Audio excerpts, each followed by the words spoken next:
Voici la dernière vague des Camerounais expulsés de Guinée équatoriale qui franchissent la frontière Kiossi. Parmi eux, une primipare âgée de 16 ans qui a aussitôt donné naissance à un bébé prématuré. Sa mère et ses cadets qui l'accompagnent sont démunis. Pas de layette. Je n'ai pas préparé le voyage pour quitter en Guinée pour venir. Le voyage a été brusqué. Pardon, tous ceux qui vont m'écouter me viennent en aide. La première dame me vient en aide. J'ai un bébé qui vient de naître, qui ne respire pas bien. Avec des difficultés respiratoires, le plateau technique du centre de santé qui l'accueille n'est pas en mesure de prendre en charge ce nourrisson d'1,9 kg. Comme nous, on n'a pas de couveuse à notre niveau, nous avons essayé les méthodes kangourou avec une prise en charge et antibiothérapie. Juste à côté, une autre Camerounaise dans le désarroi. Après avoir récupéré de justesse son bébé d'1 an et demi, dans le tumulte des expulsions, confie sous anonymat n'être pas prête à abandonner le fruit de 5 années de labeur en Guinée équatoriale. Je n'ai pas le choix puisque j'ai un salon tout plein et tout, et ma maison, 2 télé, tout ça, je ne peux pas laisser. Ça, c'est une souffrance de 5 ans quand même derrière moi. La police et la Croix-Rouge camerounaise sont disposées de l'autre côté de la frontière pour accueillir, rassurer et administrer les premiers soins à ceux qui sont dans le besoin.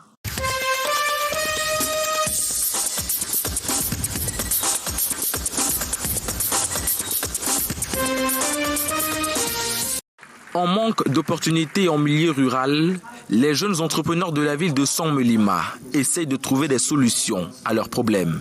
Aidés par le réseau d'entrepreneurs et promoteurs agropastoraux, ils sont invités à s'organiser en coopérative. Les délégués, il faut qu'ils se créent les coopératives, qui est très essentiel et important. Vous ne pouvez pas de nos jours bénéficier d'un appui sans être en coopérative. Au cours de son assemblée générale extraordinaire, le réseau promet à 16 entrepreneurs plus de déploiement pour une large couverture de l'accompagnement des projets. Au sortir de cette assemblée, nous nous attendons à ce que le bureau exécutif soit plus présent. Parce que le réseau était un peu concentré, il n'avait pas beaucoup de modes de déploiement. Mais maintenant, déjà, c'est vrai, on voit déjà avec les points focaux, le secrétaire permanent, on est certain qu'au sortir d'ici, ils seront plus présents sur le terrain pour nous aider à accompagner nos jeunes. Cette assemblée générale est une occasion de pouvoir clarifier un peu plus les choses et donner un peu plus de pouvoir, donner un peu plus d'outils aux locaux de se déployer, aussi bien sur le plan technique qu'en matière de communication. Une révision des outils adaptés aux moyens des entrepreneurs locaux, pensés par les délégués venus des 4 régions du Cameroun.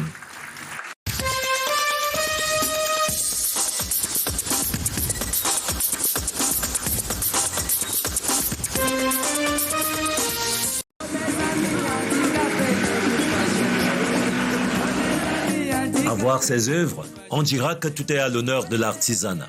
Pour Jules Sommet, leur créateur, la fierté que tout individu peut avoir de soi, c'est d'avoir réussi à réaliser ce qui lui est passionnel. J'exerce ce métier depuis 16 ans. Un don ici qui vient de Dieu. La passion, c'est le quotidien de ce bonhomme qui, bien qu'organiquement diminué, a su faire des convergences et divergences entre son handicap et l'art, des ferments pour briser des barrières. Je ne me rends pas faible parce que je suis handicapé, non.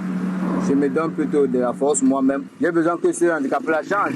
Vous voyez, un personnel là, si quand il voit celui qui a déposé peut-être le plat en route, avant de lancer 100 francs, tu vas le citer d'abord. Ici, le beau fleurit sur l'utile. Bien que ces notions soient polysémiques, des gens de plus en plus aiment les créations de Jules. Le cercueil dans notre société tissée, c'est la meilleure des choses qu'on puisse faire à quelqu'un qui est mort.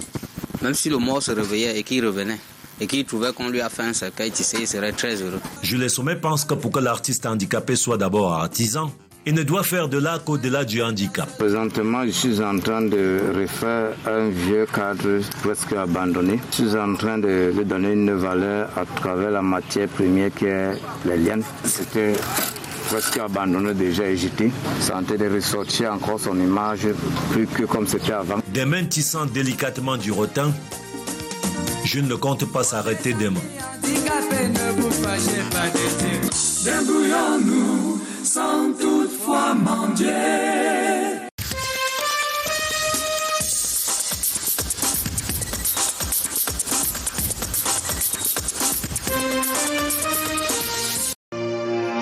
Ned Evangelis cadence le pas magistral à leur entrée à l'amphithéâtre du Collège régional d'agriculture. C'est la première entrée solennelle à l'université de Bolova. Par ordre de grade, assistant, chargé de cours, maître de conférences et professeurs titulaires précèdent le recteur dans la procession académique. La tradition universitaire est de mise. Communauté universitaire et forces vives, aux côtés du gouverneur de la région du Sud, à la découverte de l'identité de l'université de Bolova, une institution programmée pour exceller par l'innovation. Plus de 2549 préinscriptions en ligne, 1562 pour la seule faculté des sciences juridiques et près de 878 pour la faculté des sciences. Pour l'effectivité de son démarrage, d'abord 5 établissements sur la colline des savoirs de Mechikwale. L'université de Bolova doit échapper à souillure et à la petitesse des bas-fonds profanes et rêver des sommets. La colline prométhéenne, mise en évidence du professeur Ladislas Zesse dans la leçon inaugurale.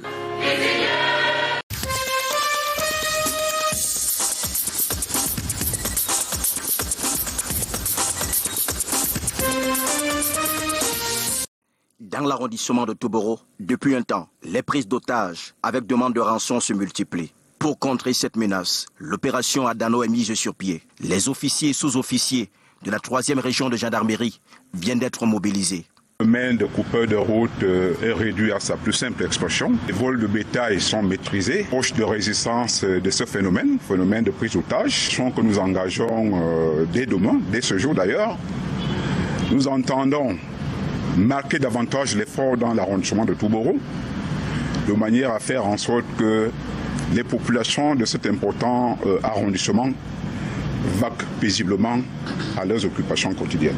En croire le commandant de la 3e région de gendarmerie, certains chefs traditionnels sont impliqués dans ces affaires d'enlèvement. La collaboration de la population est sollicitée. En l'occurrence, dans le vaste département du Mayoré, et plus précisément dans l'arrondissement de Toboro. Proche de résistance malheureusement entretenue par des complicités locales, ce qui est vraiment dommage. C'est pourquoi nous invitons une fois de plus les populations à collaborer, à jouer véritablement leur partition en matière de renseignement, en dénonçant systématiquement les relais locaux qui sont tapis en son sein. La 8e phase de l'opération Adano est lancée. Les nouvelles stratégies visent à réduire le phénomène d'enlèvement et demande de rançon.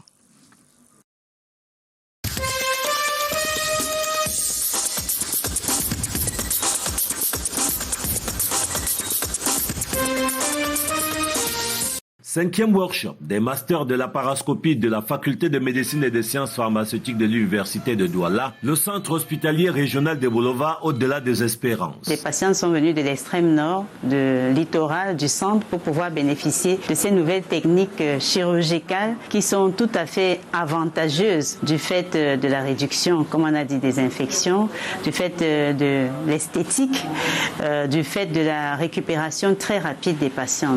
Daniel, venu de Douala, est un patient opéré de la prostate. C'est une opération qui devait coûter 700 000 francs. J'ai déboursé 196 000 francs et je suis vraiment très satisfait. De cette opération chirurgicale par télématique, sous la supervision du professeur Émile Mboudou, coordonnateur sud du master la parascopie, puis rendu à mi-parcours de l'atelier, l'exploit réalisé est sans précédent. On se projetait à opérer une trentaine de malades. Depuis mardi, on est déjà à plus de 33 malades opérés ici sur place. Je pense qu'il n'y a plus raison de s'expatrier pour aller faire ce genre d'intervention à l'étranger parce qu'on peut complètement les faire ici sur place. Témoin privilégié, le gouverneur de la région du Sud salue la performance. Nous avons assisté en visioconférence. Explorer un champ large de maladies en routine avec de nouvelles techniques puis former davantage de candidats au master, voici le triple objectif. Nous venons maintenant pour accélérer la montée en puissance de cet hôpital en formant tout le personnel et en maîtrisant le maximum possible en chirurgie laparoscopique. Nous espérons que les autres formations hospitalières vont faire pareil et que finalement notre ministère de la Santé va vraiment s'approprier du projet. Avec en 6 ans plus de 30 gynécologues obstétriciens, de chirurgiens digestifs et de chirurgiens urologues, le master porte vraiment des fruits.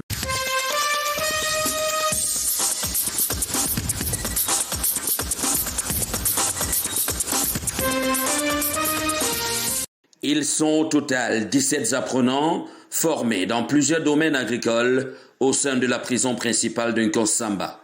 Ces derniers reçoivent leur parchemin de fin de formation comptant pour la deuxième cohorte des agripreneurs. Une initiative de l'organisation camerouno-américaine Agriculture for Africa.